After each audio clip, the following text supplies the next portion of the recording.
আপনি কি জানেন আজও জ্বলছে সেই পবিত্র অগ্নিকুণ্ড? শিবরাত্রির পূর্ণ লগ্নে যেই অগ্নিকুণ্ডের চারিদিকে ৭ পাকে ঘুরেছিলেন স্বয়ং মহাদেব ও মাতা পার্বতী।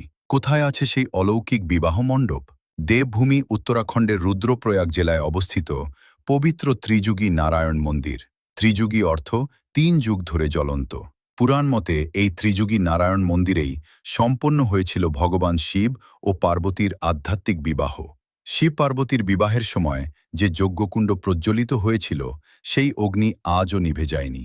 স্বয়ং ভগবান ব্রহ্মা এই বিবাহের পুরোহিতের দায়িত্ব পালন করেছিলেন।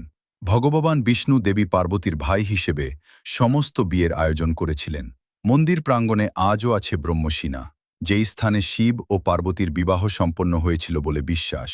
পবিত্র অগ্নিকুণ্ডকে সাক্ষী রেখে দেবাদিদেব মহাদেব ও হিমালয় কন্যা পার্বতী ৭ পাকে পরিক্রমা করেন। শাস্ত্রমতে মহাশিবরাত্রির পূর্ণ লগ্নে এই কাহিনী শ্রবণ করলে দাম্পত্য সুখ বৃদ্ধি পায়, সংসারে শান্তি আসে।